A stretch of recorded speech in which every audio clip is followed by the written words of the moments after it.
Rue Bennett, a narradora, a protagonista, o centro gravitacional de Euforia, morre no final da terceira temporada, envenenada por um comprimido de Percocet com fentanil. E não é tragédia grátis. É o único desfecho possível. A série que começou com Rui saindo da reabilitação termina com ela morta no sofá de um padrinho dos Narcóticos Anônimos. Não é coincidência. É projeto. E o nome desse projeto é Consequência. Pois é, a série que virou fenômeno cultural, que lançou Zendaya, Sydney Sweeney e Jacob Elordi ao estrelato, decide matar a protagonista no fim da terceira temporada. Foram 4 anos de espera entre temporadas. 4 anos de teorias, de fanfics, de gente pedindo a volta, de especulação sobre o que Sam Levinson faria depois de tudo que aconteceu nos bastidores. Mas o caminho até lá é mais sinuoso e mais cruel do que qualquer fã poderia imaginar, porque não foi acidente, não foi recaída, foi assassinato.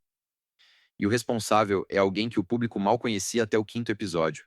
Alamo, o dono do clube de strip onde Rui trabalhava como informante da DEA. A terceira temporada de Euforia estreou depois de 4 anos de espera. 4 anos.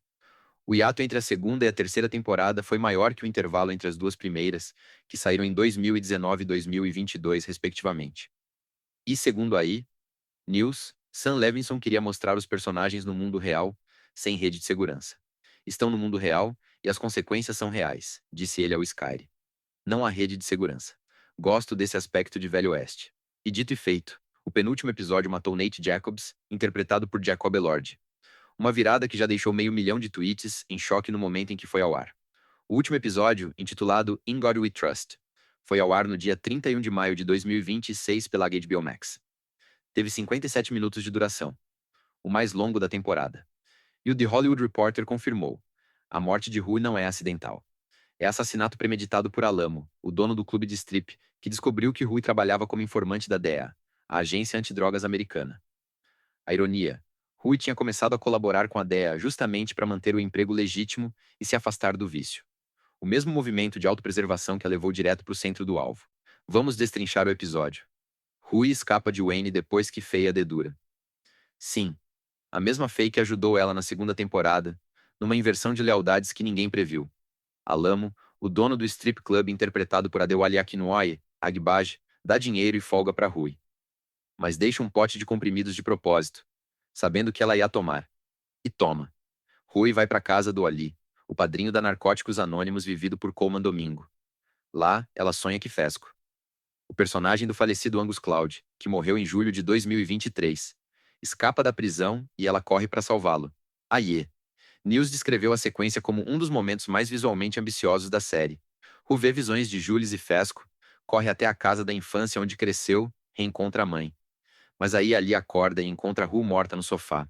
Ele testa o Percocet e descobre: fentanil. Ali imediatamente sabe que foi jogada suja, reportou News. Alamo envenenou de propósito porque soube que Rui era informante da DEA. Informação que chegou até ele por um contato dentro da própria polícia de East Highland. O detalhe cruel: Ru tinha conseguido um emprego legítimo. Estava tentando. Tinha ido a 6 reuniões dos Narcóticos Anônimos seguidas.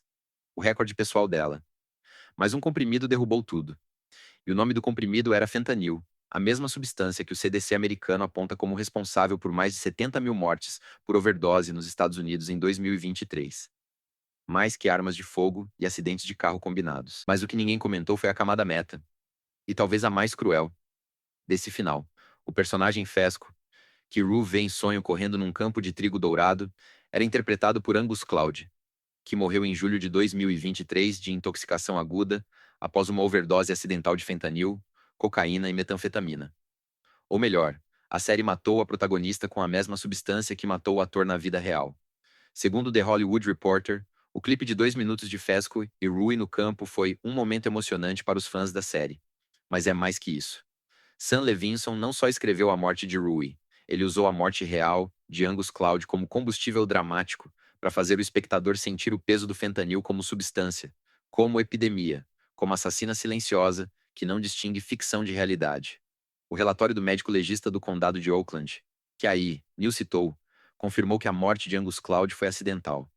Ele não sabia que tinha fentanil misturado na cocaína que consumiu. Assim como Rui não sabia que o Percocet que Alamo deixou no pote tinha fentanil. Não é coincidência. É uma escolha editorial que transforma a ficção em elegia.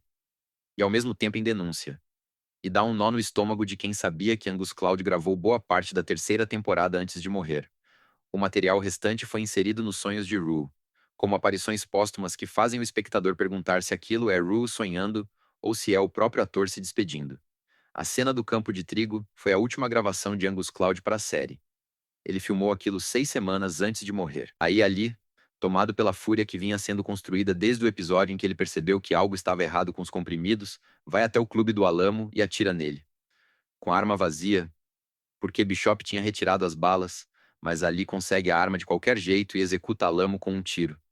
Depois, ele busca refúgio com a família que abrigou Rue. Os mesmos personagens secundários que apareceram no episódio piloto, fechando um ciclo de violência e redenção que ninguém esperava de um padrinho de narcóticos anônimos. A cena final mostra Ali rezando à mesa de jantar, imaginando Rui sentada na ponta da mesa. Que Deus nos abençoe a todos, diz Rui em voz over enquanto a câmera lentamente se afasta. É a despedida. Isso muda como você vê a série inteira. Euforia nunca foi sobre superação. Foi sobre sobrevivência. E Rui não sobreviveu. A série disse desde o primeiro episódio, desde o monólogo do piloto, quando Rui avisou que não ia ter final feliz, que a vida dela não era uma história de redenção, que o vício não tem final feliz. E cumpriu a promessa até a última consequência.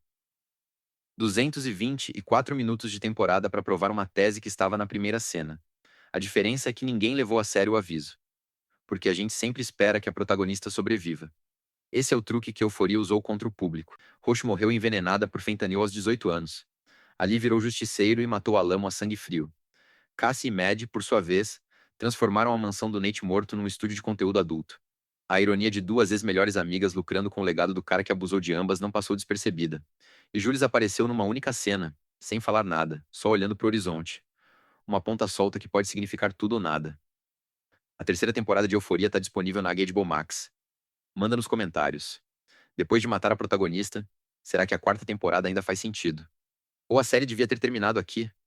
A morte da Rui foi brilhante ou foi covardia dos roteiristas? A gente tá moldando esse canal junto, e a próxima história que a gente destrinchar depende do que vocês pedirem. Pode ser da ficção ou da vida real.